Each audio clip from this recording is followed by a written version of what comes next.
الحمد للہ رب العالمین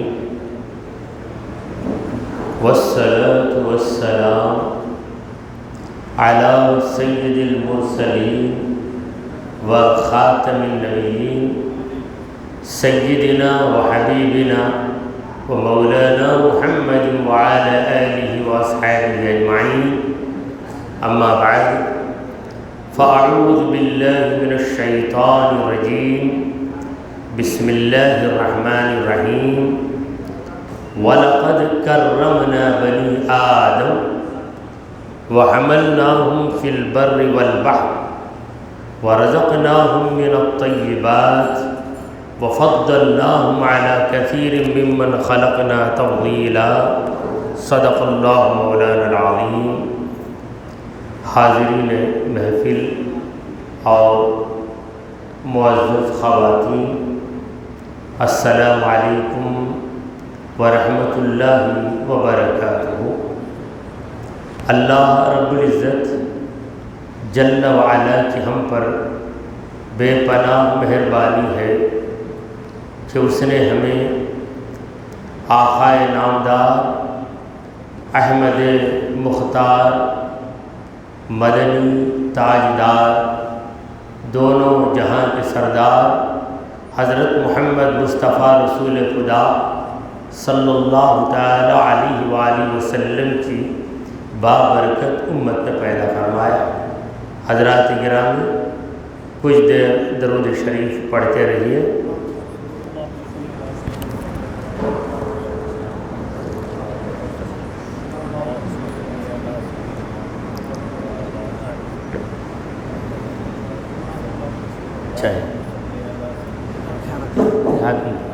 دے دیجیے، گرم ہے، بہت گرم ہے، گرم ہے، میں رکھتا ہوں، گرم ہے۔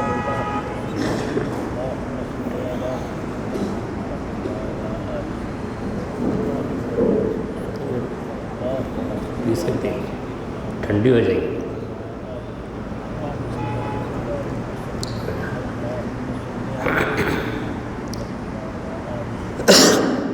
اللہم صلی علی سیدنا محمد وعلی آل سیدنا محمد وبارک وسلم۔ حضرات گرامی، بعونہ تعالی آج ماہ رمضان کی تفسیر کے جلسوں کا پہلا جلسہ ہے۔ ماہ شعبان کہ آخری ہفتے میں ہم لوگ سورہ بنی اسرائیل کی 69ویں آیت تک پہنچے تھے، یعنی آیت نمبر 60 پر 9 تک پہنچے تھے۔ اسی سلسلے کو جاری رکھتے ہوئے آج جس آیت مبارکہ کی تلاوت کی گئی ہے وہ سورہ بنی اسرائیل کی 70ویں آیت ہے۔ اللہ تبارک و تعالی اس آیت مبارکہ میں فرما رہا ہے وَلَقَدْ كَرَّمْنَا، البتہ تحقیق ہم نے عزت سے نوازا، بزرگی دے دی، بنی آدم، آدم کے بیٹوں کو، اولاد آدم کو، وَحَمَلْنَاهُمْ، اور ہم نے انہیں ٹھہرایا، انہیں اٹھایا، فی البر والبحر، خشکی میں اور سمندر میں، وَرَزَقْنَاهُمْ، اور ہم نے انہیں عنایت کیا، من الطیبات، پاک چیزیں، وَفَضَّلْنَاهُمْ، ہم نے انہیں فضیلت دی، عَلَى كَثِيرٍ، بہت سی چیزوں پر، ممن خلقنا تفضیلا، ہماری جو مخلوقات ہیں ان مخلوقات میں بہت سی مخلوقات پر ہم نے خاص درجے کی فضیلت عطا کی، بنی آدم کو، یعنی آدم علیہ السلام کی اولاد کو۔ یہ اس آیت مبارکہ کا لفظ با لفظ ترجمہ رہا جو آپ کے سامنے عرض کر دیا گیا۔ پروردگار عالم اس آیت مبارکہ میں بنو آدم کی فضیلت کا اظہار کر رہا ہے۔ پروردگار عالم فرما رہا ہے کہ ہم نے بے شمار مخلوقات کو پیدا کیا۔ ہماری مخلوقات میں جنات بھی ہیں، فرشتے بھی ہیں، پرندے بھی ہیں، جانور بھی ہیں، کئی قسم کی مخلوقات ہیں۔ لیکن ان مخلوقات کے اندر ہم نے آدم علیہ السلام کی اولاد کو تکریم دی، کرامت عطا کی، بزرگی عطا کی، انہیں بڑا درجہ عطا کیا۔ تو آدم علیہ السلام کی اولاد کو یہ جو درجہ ملا ہے، اس کی وجہ کیا ہے؟ اگر ہم کہیں گے کہ تکلیف شرعی یعنی شریعت کی ذمہ داری جو اللہ نے ہمیں دی ہے یہ وجہ ہے، تو انسان ہی مکلف نہیں ہے، جن بھی مکلف ہے، جن پر بھی تکلیف شرعی ہے، تو پھر وہ کون سی فضیلت؟ تو ہمیں یہ کہنا پڑے گا، اور ہمارے بزرگوں نے کہا بھی ہے۔ علامہ قرطبی نے اپنی تفسیر میں کہا ہے کہ بنی آدم کو یہ جو فضیلت ملی ہے صرف اس لیے کہ بنی آدم میں اللہ کے محبوب محمد مصطفیٰ صلی اللہ تعالی علیہ وآلہ وسلم پیدا ہوئے۔ اگر حضور اکرم صلی اللہ علیہ وسلم بنی آدم میں پیدا ہونے کے بجائے کسی دوسری مخلوق میں پیدا ہو جاتے تو دوسری مخلوق کو فضیلت حاصل ہو جاتی۔ تو ہمیں یہ فضیلت سرکار دو عالم صلی اللہ علیہ وسلم کے دم قدم سے حاصل ہوئی ہے۔ اسی لیے ایک شاعر کہتا ہے وہ ہر عالم کی رحمت ہے کسی عالم میں رہ جاتے، وہ ہر عالم کی رحمت ہے کسی عالم میں رہ جاتے، کرم تھا ان کا یہ ہم پر کہ یہ عالم پسند آئے۔ تو آدم علیہ السلام کو حضور کی وجہ سے فضیلت ہے، اور حضور کو آدم علیہ السلام کی وجہ سے فضیلت ہے، یہ کہنا درست نہیں ہے، چونکہ حضور اکرم صلی اللہ علیہ وسلم کو فضیلت آدم علیہ السلام کی پیدائش سے پہلے ہی حاصل ہے۔ سرکار دو عالم صلی اللہ علیہ وسلم نے فرمایا کہ کنت نبیًا، میں نبی بن چکا تھا، وآدم بین الماء والطین، جبکہ آدم علیہ السلام پانی اور مٹی کے درمیان تھے۔ تو آدم علیہ السلام سے پہلے ہی آپ کو اللہ نے نبوت کے مقام پر فائز کیا۔ جب آپ نبوت کے مقام پر فائز تھے اس وقت بشریت کی تخلیق ہی نہیں ہوئی تھی، کیونکہ بشریت کی ابتدا حضرت آدم علیہ السلام سے ہے، اسی لیے آدم علیہ السلام کو ابو البشر کہا جاتا ہے۔ تو بشریت کی ابتدا سے پہلے، آدمیت کی ابتدا سے پہلے سرکار دو عالم صلی اللہ علیہ وسلم نبی بن چکے ہیں، اور حضور صلی اللہ علیہ وسلم نے جو الفاظ بیان کیے ہیں ان الفاظ سے پتہ چلتا ہے کہ تخلیق آدم سے کئی عرصہ پہلے ہی آپ اللہ کے نبی بن چکے تھے، کیونکہ کنت نبیًا، کنت جو ہے ماضی پہ دلالت کرتا ہے۔ کنت نبیًا، میں نبی ہو چکا تھا، اور کب نبی ہو چکا تھا؟ جب کہ آدم علیہ السلام پانی اور مٹی کے مرحلے میں رہے۔ تو ہم کو یہ جو فضیلت حاصل ہوئی ہے، افضلیت کی فضیلت، اشرفیت کی فضیلت، کہ ہم اشرف المخلوقات ہیں، ہم ساری مخلوق میں برتری رکھتے ہیں، اس کی وجہ سرکار دو عالم صلی اللہ علیہ وسلم کا وجود مسعود ہے۔ اور دوسری چیز اللہ تبارک و تعالی نے جو یہاں پر بطور امتنان بیان فرمائی ہے وہ ہے کہ وَحَمَلْنَاهُ، ہم نے اٹھائے رکھا بنی آدم کو، فی البر والبحر، بر کا معنی خشکی، ہم اور آپ اس وقت بر کے اندر ہیں، اور بحر کا معنی ہے سمندر، دریا۔ تو دریا اور سمندر میں بھی لوگ سفر کرتے ہیں، کشتیوں میں سفر کرتے ہیں، اور زمین پر بھی لوگ موجود ہیں۔ تو پروردگار عالم نے زمین کا ذکر پہلے کیا ہے، دریا کا ذکر بعد میں کیا ہے۔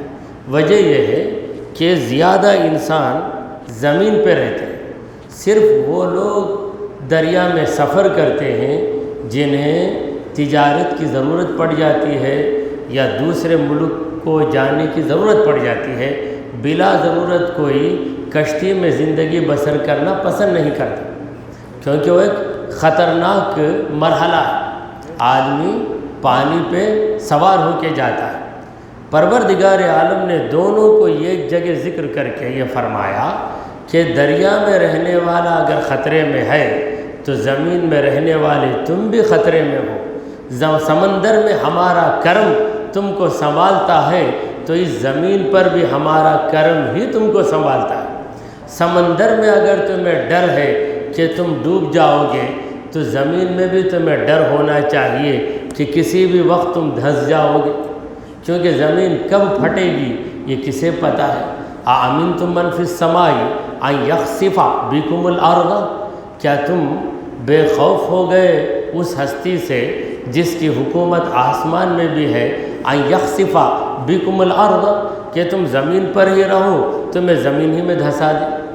اگر اب ہم سنبھل کر بیٹھے ہیں تو ہم یہ دعویٰ نہیں کر سکتے کہ ہماری یہی حالت رہے، کسی بھی طرح زلزلہ آ سکتا ہے، زمین تڑک سکتی ہے، پھٹ سکتی ہے۔ زمین پھٹے بغیر بھی آدمی چلتے چلتے کب لڑک جائے، کب اسے ٹھوکر لگ جائے اور کب گر جائے، کب حادثہ ہو جائے، کون بتا سکتا ہے؟ تو انسان جب خطرے میں رہتا ہے تو لازمی طور پر پروردگار کو یاد کرتا ہے۔ جب ہم ہوائی جہاز میں سفر کریں گے یا کشتی میں سفر کریں گے تو اس وقت ہمارا دل دھڑکتا رہے گا کہ پتہ نہیں کیا ہو جانے والا ہے، کب کشتی ڈوب جائے گی، کب یہ ہوائی جہاز لڑک جائے گا، یہ ڈر دل میں رہتا ہے۔ تو یہی ڈر زمین میں جب رہے تب بھی ہونا چاہیے، کیونکہ زمین میں بھی ہم ہیں تو پتہ نہیں کب زمین پھٹ جائے گی۔ ہم گارنٹی نہیں دے سکتے کہ زمین اسی حالت میں رہے گی۔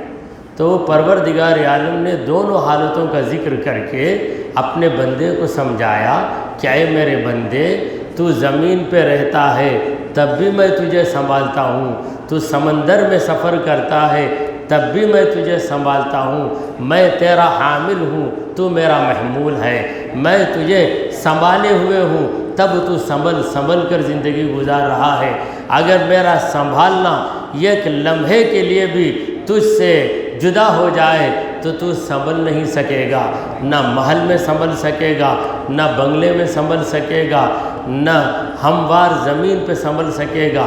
تو اگر سنبھل کر ہے تو ہمارے سنبھالنے کو یاد کر۔ حملناہم، ہم نے سنبھالا ہے تمام انسانوں کو، فی البر، زمین میں بھی، والبحر، اور دریا میں بھی، ورزقناہم، ہم نے ہی ان کو عطا کیا ہے، رزق دیا ہے، من الطیبات، پاک چیزیں، جتنی بھی پاک چیزیں ہمیں مل رہی ہیں کھانے کے لیے، پاکیزہ ترکاریاں مل رہی ہیں، پاکیزہ پھل مل رہے ہیں۔ اگر اللہ تبارک و تعالی ہر ترکاری کو نجس بنا دے، جو بھی ترکاری پیدا ہوئی اس کو توڑا، چیر کر دیکھا تو اندر گندگی ہے، پھل کو کاٹ کر دیکھا اندر گندگی ہے، تو تم کون سا پھل کھاؤ گے، کون سی ترکاری کھاؤ گے، کون سی غذا تمہیں ملے گی؟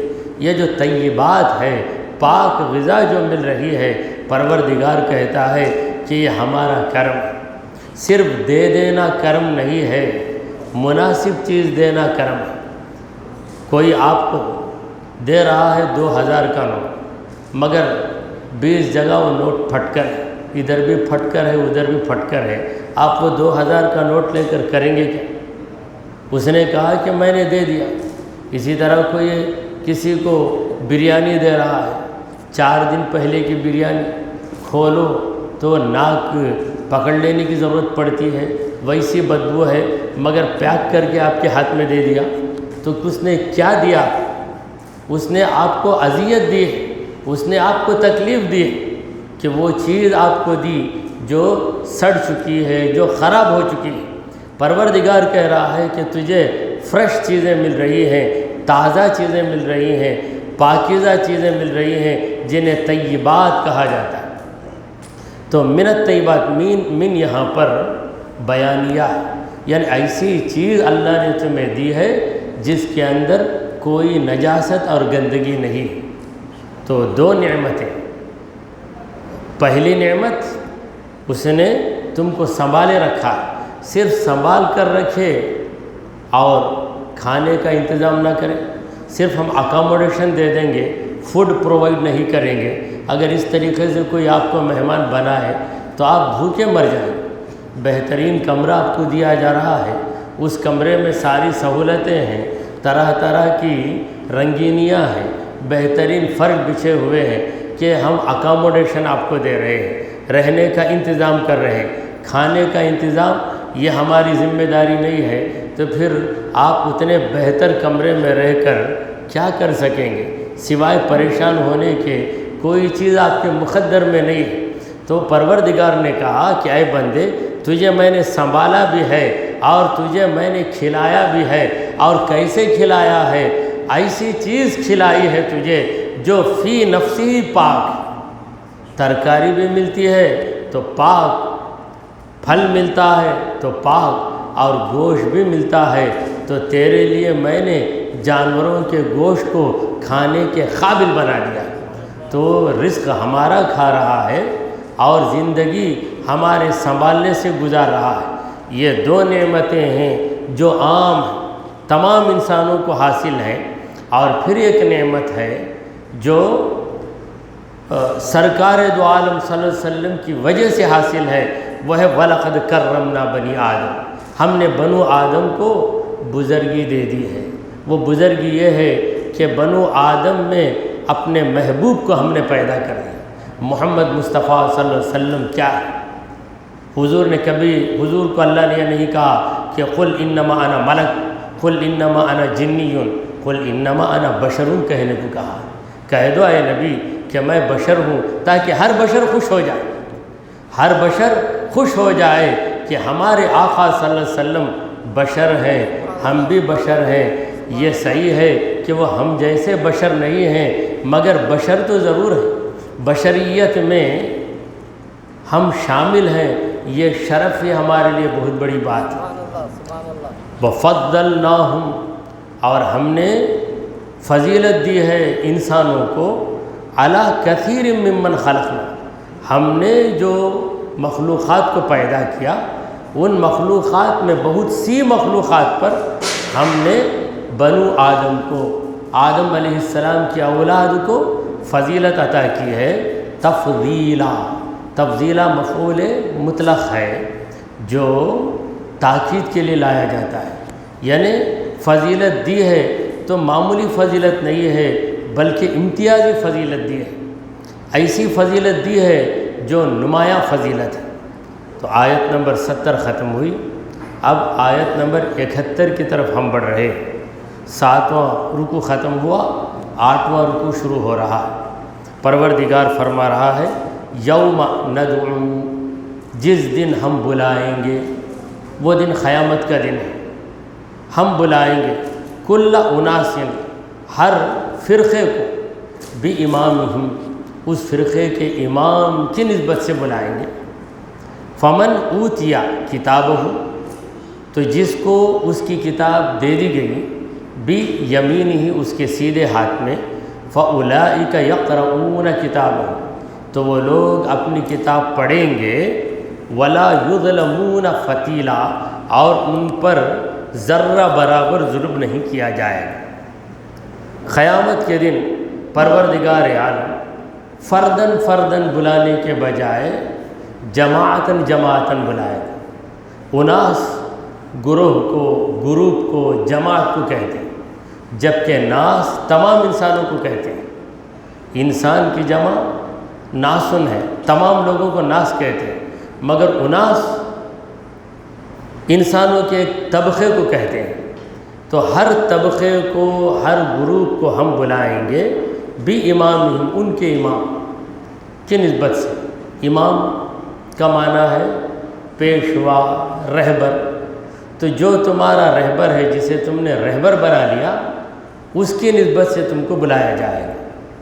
تو اگر پیغمبر کو امام تسلیم کیا جائے تو موسیٰ علیہ السلام کی امت کو بلایا جائے گا کہ یا امت موسیٰ، عیسیٰ علیہ السلام کی امت کو بلایا جائے گا یا امت عیسیٰ، اے عیسیٰ علیہ السلام کی امت۔ نوح علیہ السلام کی امت کو یوں بلایا جائے گا کہ یا امت نوح، اور ہم غلاموں کو یہ شرف حاصل ہوگا کہ ہم کو اللہ تبارک و تعالیٰ یوں بلائے گا کہ یا امت محمد صلی اللہ علیہ وسلم، اے محمد مصطفیٰ صلی اللہ علیہ وسلم کے امتی۔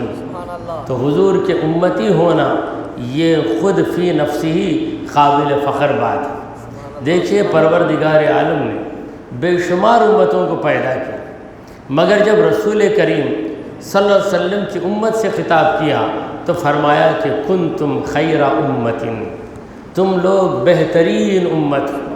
یہ خیر امت کا جو خطاب ہے حضور اکرم صلی اللہ علیہ وسلم کی ساری امت، حضرت ابوبکر صدیق رضی اللہ تعالی عنہ سے لے کر قیامت تک جو آخری امتی پیدا ہونے والا ہے حضور کا، ان تمام کے لیے یہ خیر امت کا لقب شامل ہے۔ کنتم خیر امت، تم بہترین امت۔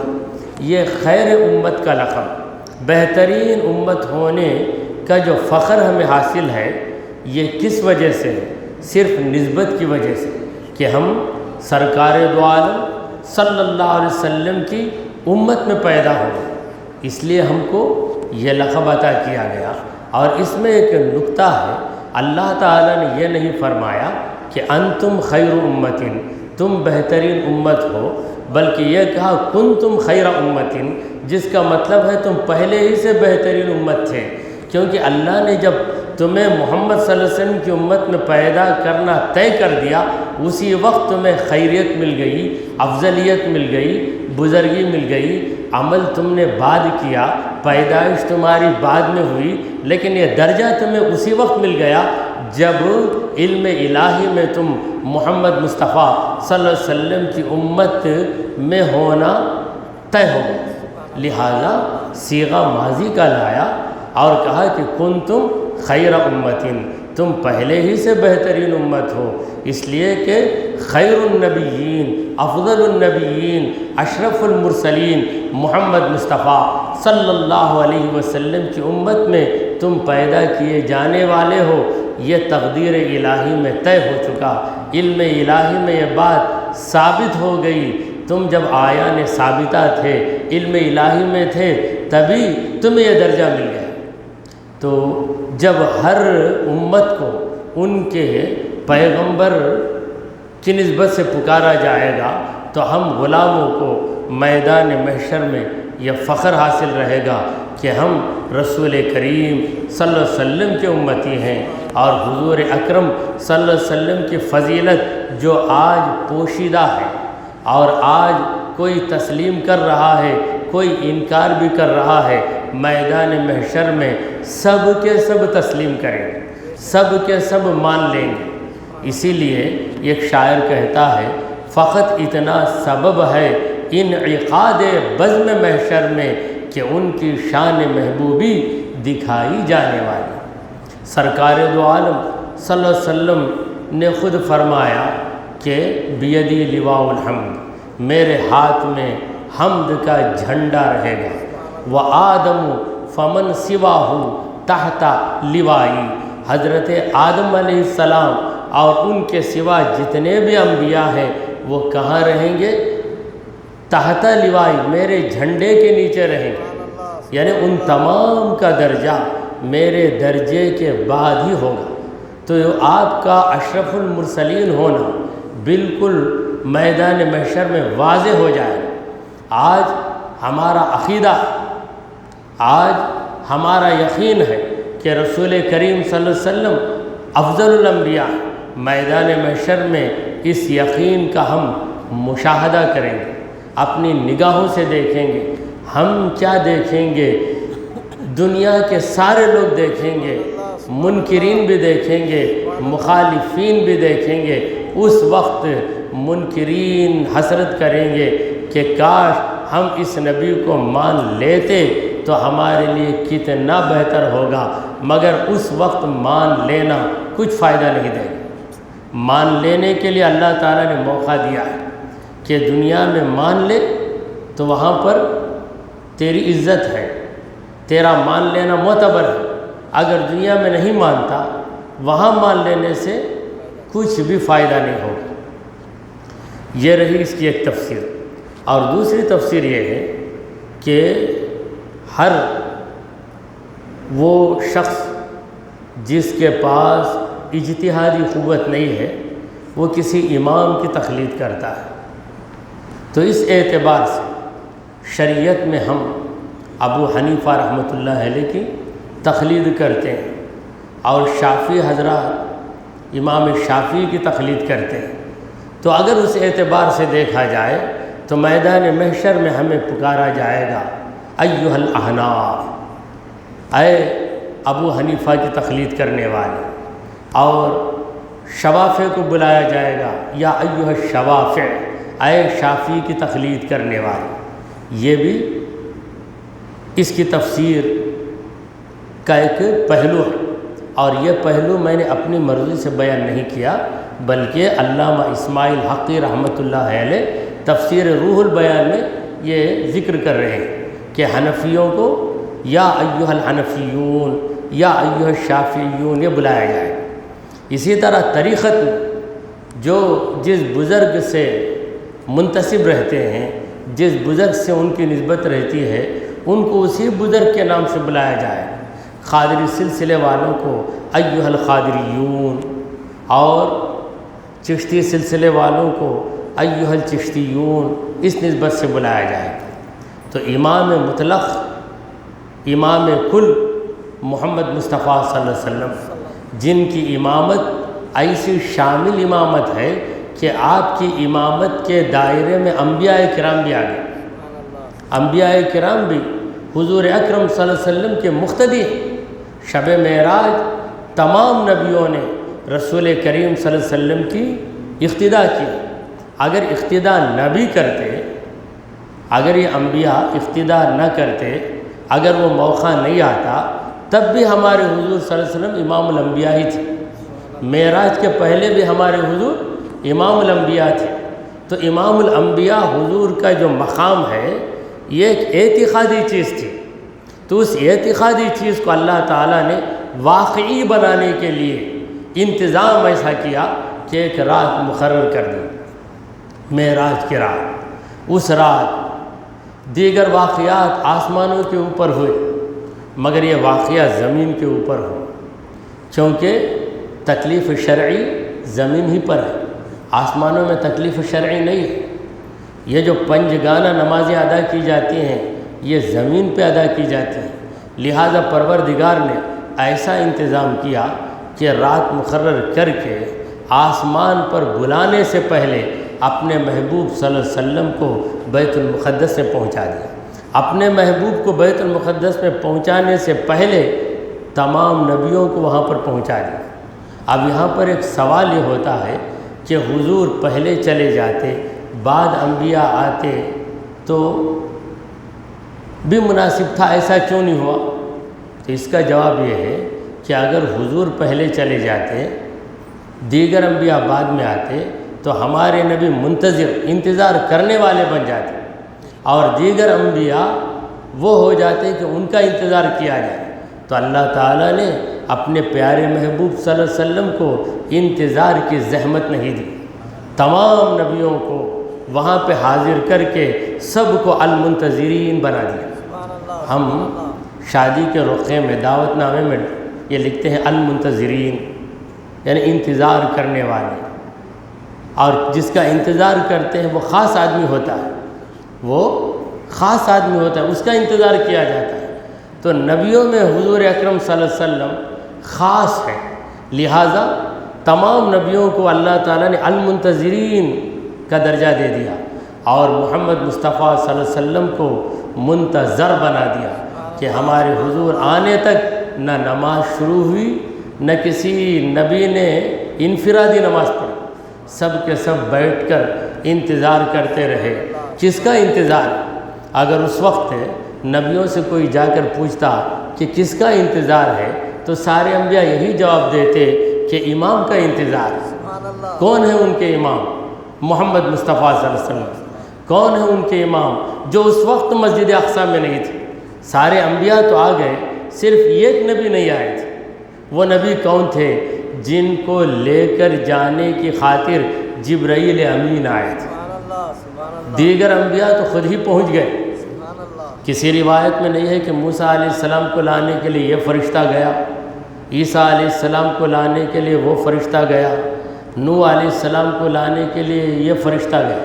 وہ سارے انبیاء خود ہی آ گئے، جیسے بھی آئے اللہ نے انہیں پہنچایا، پہنچ گئے۔ لیکن محمد مصطفیٰ صلی اللہ علیہ وسلم کو لے جانے کے لیے کون آئے؟ جبرائیل امین علیہ السلام آئے، جو تمام فرشتوں کے سردار ہیں۔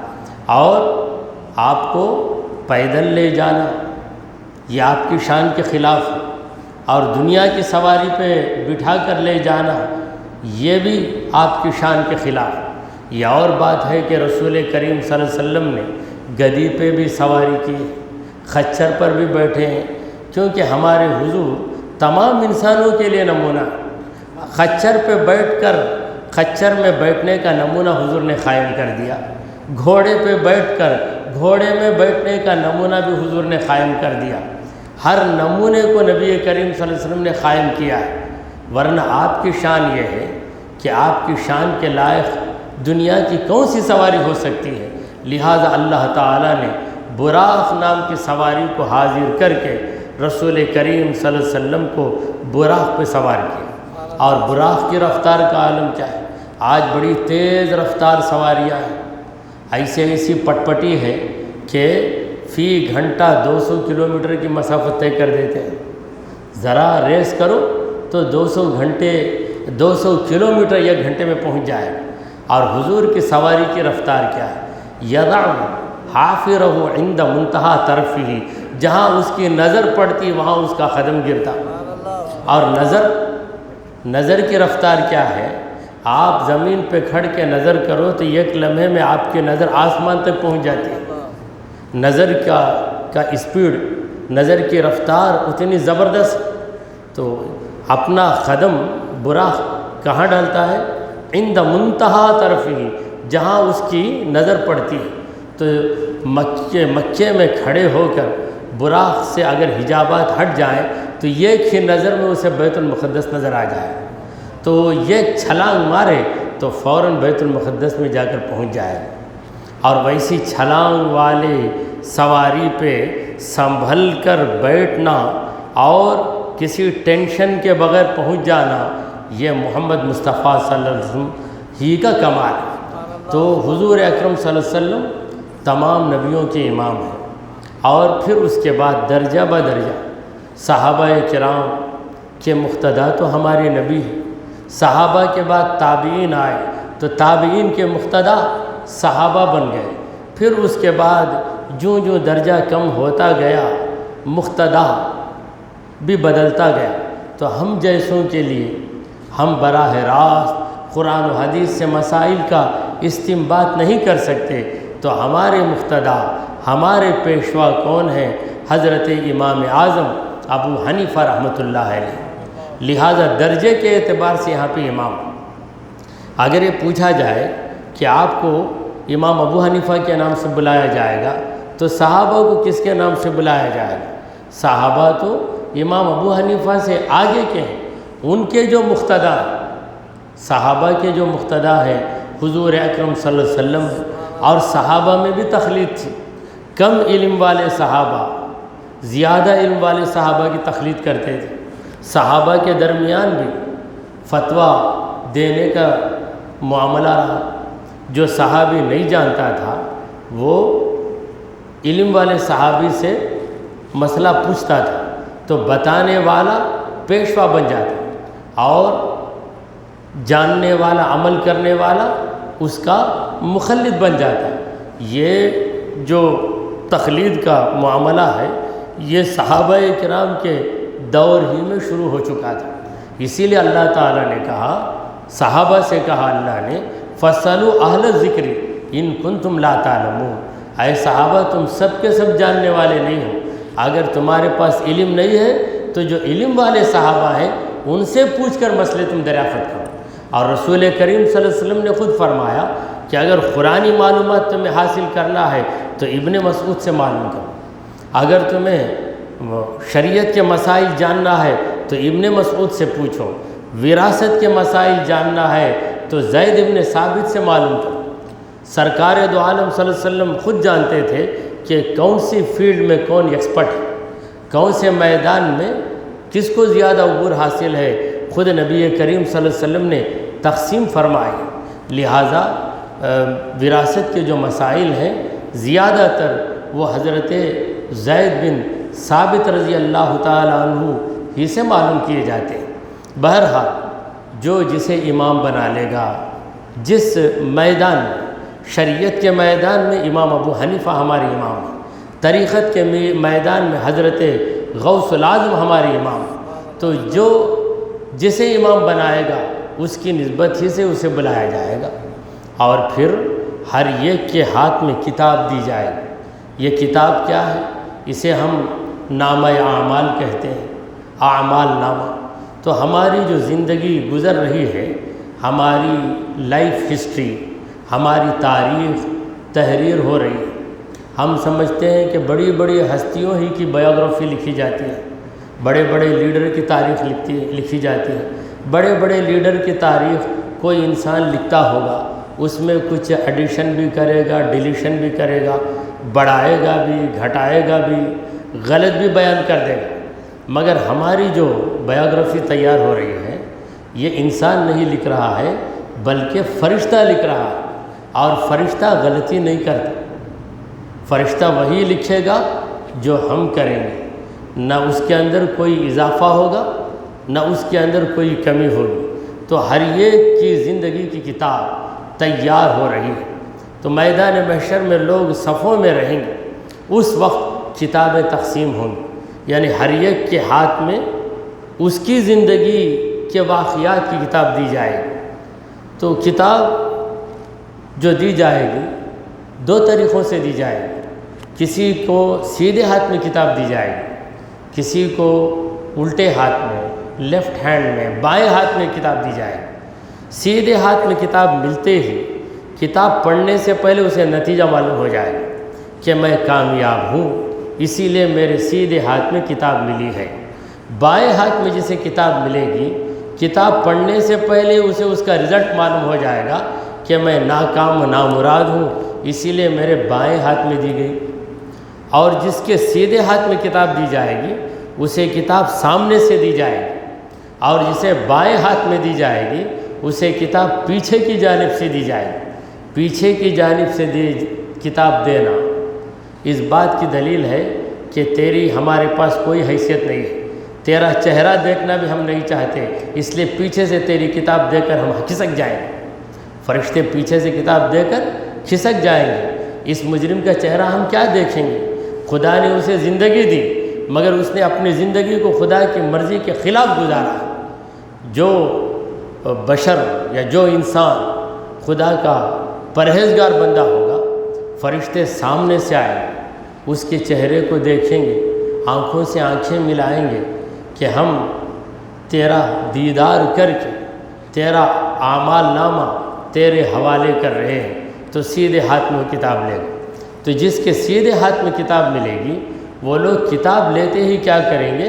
فَأُولَٰئِكَ يَقْرَؤُونَ كِتَابَهُمْ، اپنی کتاب وہ پڑھنے لگیں گے۔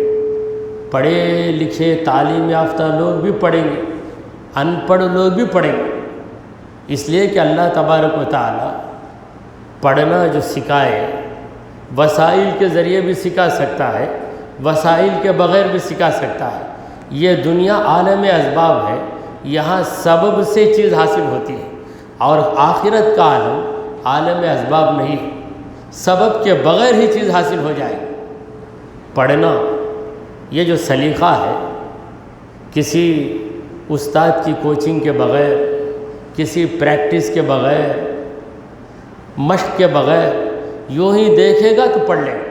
آدم علیہ السلام پیدا ہوئے، انہیں کس نے پڑھنا سکھایا؟ عرش کے پائے پر نظر پڑی تو لا الہ الا اللہ محمد رسول اللہ کو پڑھ لیا، عربی تحریر کو پڑھ لیا۔ کس استاد نے ان کو پڑھنا سکھایا؟ کسی نے نہیں سکھایا۔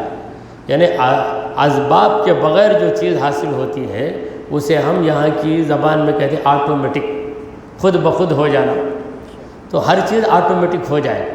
خبر میں مر ربو کا جب فرشتے سوال کریں گے، عربی نہیں جاننے والا جو دنیا میں عربی نہیں جانتا تھا وہ بھی فرشتے کے سوال مر ربو کا کو جان لے گا اور جواب دے گا اللہ ربی۔ اور کافر جو کبھی عربی سے تعلق ہی نہیں رکھا وہ بھی فرشتے کے سوال کو جان کر بہترین عربی میں جواب دے گا ہا لا ادری، ہائے ہائے میں نہیں جانتا۔ وہ کیسے آ جائے گی عربی؟ خود بخود آٹومیٹک، کسی سبب کے بغیر، وداؤٹ یعنی سورس، کسی ذریعے کے بغیر آ جائے گی۔ اسی طرح قیامت کے دن جب اعمال نامہ دیا جائے گا تو سیدھے ہاتھ میں اعمال نامہ ملے گا تو وہ لوگ اپنی کتاب پڑھنے لگیں گے، پڑھ کر خوش ہو جائیں گے، کیونکہ اس میں ان کی نیکیاں، ان کی عبادتیں، ان کی سخاوتیں، ان کی قربانیاں، یہ چیزیں رہیں گی۔ ولا یظلمون، ان لوگوں پر ظلم نہیں کیا جائے گا۔ فتیلاً، ذرہ برابر، فتیلہ باریک چیز کو کہتے ہیں۔ اب ہم لوگ پلیتا کہتے ہیں۔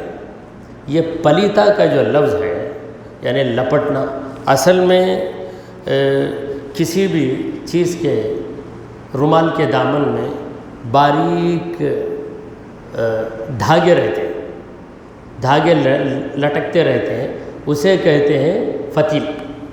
اتنی باریک چیز، باریک دھاگے رہیں گے وہ جس طرح یہاں پر ہیں، اور بعض میں جو ہے کچھ دراز بھی ہوتے ہیں، وہ ہے فتیل۔ اب اردو والوں نے کمال کیا، فتیل کو فتیلہ، مؤنث فتیلہ کو فلیتا بنایا، فلیتا بنانے کے بعد اسے پلیتا بنا دیا۔ پلیتا یعنی موڑ کر بناتے ہیں پلیتا، یہ پلیتا کی اصل جو ہے فلیتا ہے، وہ فلیتا مخلوق ہے، فتیلہ کو ہم نے مخلوق کر لیا۔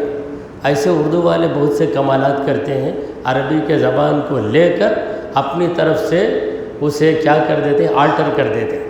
جیسا کہ شراب کا لفظ ہے، عربی میں کسی بھی پینے کی چیز کو شراب کہتے ہیں، اب اردو والوں نے خاص وہ چیز جو حرام ہے اس کا نام شراب رکھ لیا۔ اسی طرح جس کا شکر کیا جاتا ہے اسے ہم کہتے ہیں مشکور۔ بندہ شاکر ہے، خدا مشکور ہے، مگر ہم اردو والے کہتے ہیں میں آپ کا مشکور ہوں۔ مشکور کا معنی کیا ہے؟